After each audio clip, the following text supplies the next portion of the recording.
Hope everyone is doing great today. So today we're going to be talking about some earnings for the start of this week. So we had Netflix. While the market went up a lot after earnings, you can see a 5-day chart.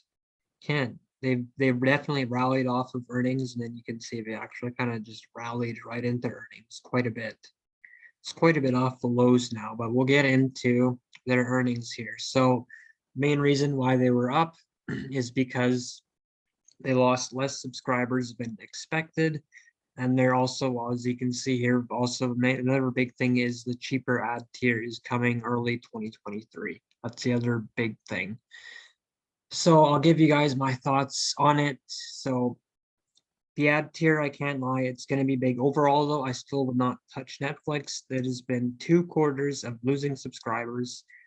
And already they said first quarter, they said in the third quarter, we will gain 2 million subs. And now recently with this earnings report, they're saying 1 million sub gain for the third quarter, already guiding it down, which hasn't been talked about, but they guided down from 2 million to 1 million through the third quarter. And for July, it was July 19th, they released earnings. We're not even 20 days into the third quarter, and they guided down by 1 million subs already, which is definitely of note. And just like there's the streaming wars going on, and like just talking about Netflix itself here, I don't like it's pricier than a lot of the streaming services. I do believe I don't look into all the streaming services. I wouldn't touch Netflix yet. I would wait until third quarter earnings come, and then you also get a lot clearer idea of the ad tier and what that's all going to be. They partnered with Microsoft on it, which is pretty big. I love that.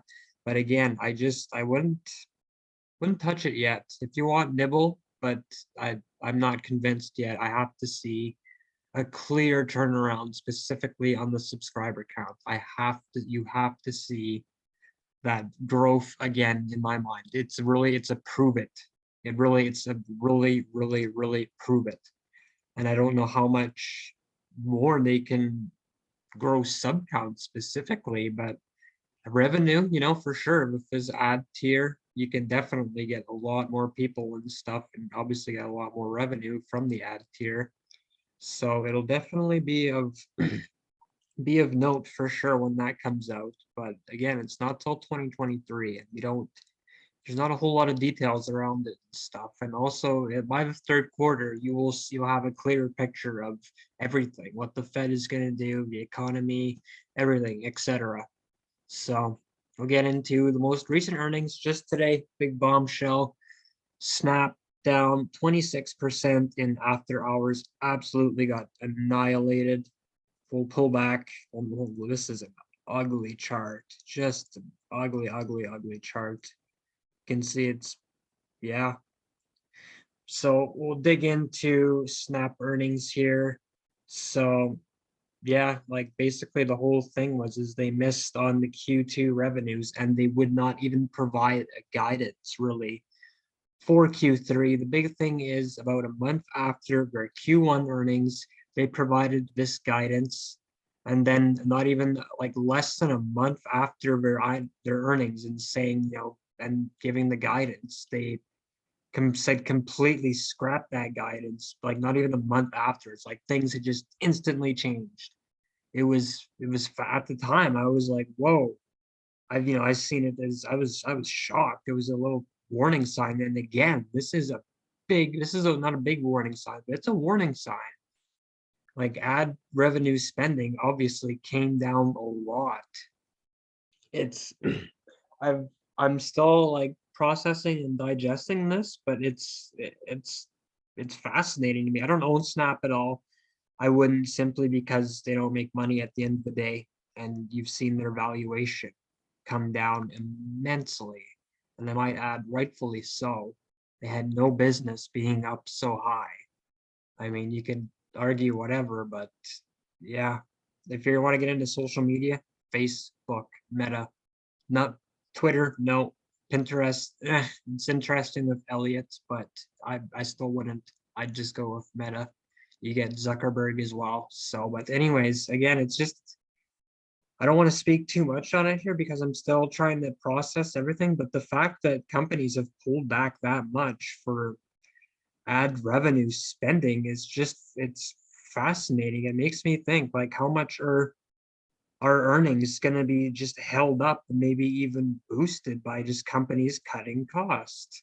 You hear it all the time, but it makes me think how long have this, cutting costs been going on, and how much of it has been going on underneath the surface that we don't even hear about. Like we didn't hear anything about, you know, companies pulling back on ad spending. It's it's very interesting. So it's a warning sign to me. And Snap, if you look at the stock, like it's just taken a beating and a half. Just bombshell after bombshell, these big, huge moves in the stock. I feel awful for anyone who bought it today. It was up 5.2% today, had quite a rally into earnings, and now we're sitting at 12 bucks. Brutal. I use Snapchat myself too, like every day, to be honest, but obviously I just never invest. And of note, though, they announced a $500 million buyback. Very interesting. Someone pointed out that if you're buying back stock, you're going to have a higher earnings per share loss simply because you have less shares. So you're going to have a higher earnings per share loss. But nonetheless, they did announce a $500 million buyback and basically gave no guidance, which is very interesting. So Tesla, we'll move on to that, up 10% on the day. Big move up for it, even though I'm going to pick at it here. Their most importantly to me is their what's it called? Sorry, margins. They missed the street expectations and they've been coming down. The margins, well, obviously, with inflation and stuff, but it doesn't change the fact that margins have been coming down more and more, and that's a big factor, like advantage that Tesla has over other car makers, like Ford getting into the EV business, all the EV makers, everybody, they have this huge margin, advantage over it. It's been shrinking. It's still very high, obviously. And the other thing is that I'm going to pick at is their valuation. It's I think it's sitting at, well, it says here 109, but I was looking at it, it was at about 100 or something. It's a very, very high valuation. Obviously, you can argue that's justified, but still, I would know, that's crazy high, especially in these times. You see all these high flying stocks get absolutely annihilated. And also, I've kind of talked about this, but Elon, he's great. Love him. Elon is an amazing CEO. Like Tesla, SpaceX, the Boring Company, the Neuralink, the brain chips. Like the man's amazing, but he's a wild card, and I don't like how he himself even messes around with the stock price. He has, a history, ironically, on Twitter, ironically, of, messing around with the stock price, well, just saying stuff, and then the stock price obviously reacts. I just don't like wild cards. It's kind of, we'll go into it, but China as well. China tech is such a wild card with the government and COVID. Again, just the China government, such a wild card. Kind of like not one. Obviously, Tesla has factories in China, and China is a big factor to them. But it's just wild cards. I really don't like wild cards. That's that's I really don't like that. That's just me personally. You could argue that the risk, well, to the upside is definitely there, but it's just the wild card is too much risk for me in the way. So you can see, we'll look, and they also sold their Bitcoin, and without selling that Bitcoin, they would have had negative free cash flow, believe it or not. They would have had negative free cash flow, and I believe, for what it's worth, they bought that Bitcoin at around 30K. I've heard, can't tell you for sure, but they still have some too. I think they sold 75% of it. And interestingly, they are still holding their Doge. I don't believe they bought it. They had like basically they have like this merchandise and they accepted, and I believe are maybe still even accepting Dogecoin for their merchandise. So I think that's how they have Dogecoin for what it's worth. So, Elon is obviously he likes Dogecoin, he said. So, okay, another earnings here. The last one. This was, well, I think it was Monday's earnings, I believe. IBM, I want to talk about this because the dollar. They lost $800 million in revenue to FX, the currency exchange. That is huge. It was, I can't remember the exact number, but it was single digits. Like that is $800 million. Netflix lost about 400 million, I think, or so, 300, 400 from the currency exchange. But IBM lost 800 million, and it took a big nosedive after earnings, as you can see as well. That's kind of what I just wanted to point out the most, was just that. IBM is, it's a great company too. Look at that, it's a tech company, 5% dividend now. Like, it's got somewhat high-ish PE, you could argue, high-ish, but again, could be justified. You could always argue. I'd be interested in IBM.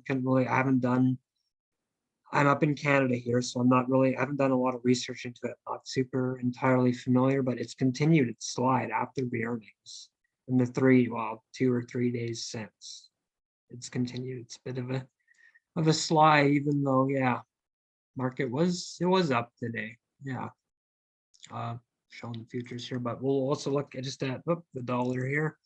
Reverted my chart, but you can see the dollar has climbed a lot. It's going to have a big effect on specifically big cap tech earnings as well. Specifically big cap tech. Obviously, more companies are more exposed to others than FX, but not only just big cap tech, but a lot of companies. And think about Europe too. They're going into, or some people say they're in a recession. Argue, obviously some people, we know about it. It's awful, awful, awful situation in Europe. It really is. And it's the winter. It's going to get a lot worse. I won't get into it too much, but yes. But anyways, the dollar is very high, and it's most likely just going to keep going up, if not simply remain very high, and that's going to keep eating away at companies' earnings or revenue as well. And that's just another negative factor in the face of the market, and especially certain companies. And we're going to get a real picture on it more and more with earnings here. Obviously, if it presents a good buying opportunity at the end of the day, once it gets really priced in, or if you think it's priced in, then yeah, but I don't think it has been, to be honest. I think we're really going to see the full effects. I think that $800 million from IBM from the currency loss was a big warning sign. Again, we see Snap, that warning sign, again, warning sign here from IBM. There's so much negativity and just bad stuff and just uncertainty, very much uncertainty everywhere. I think we're going lower, and either way, in my mind, there is just too much uncertainty to really be buying, to doing anything. I don't even want to be trading in this market in overall, because there's just so much uncertainty and volatility. You could argue it works in favor of trading or whatever, but especially this recent rally, you could maybe trade it if you think. I don't know what's going to happen. Like, we could at any moment, the rally could be over right here, and we could go back down. It's not the market to be trading. I would much rather be trading into a bull market. But anyways, so that's pretty much it, guys. Just wrap it up there, and I hope everyone enjoyed, and also hope everyone is having a great day. They're doing great. Hang in there, guys.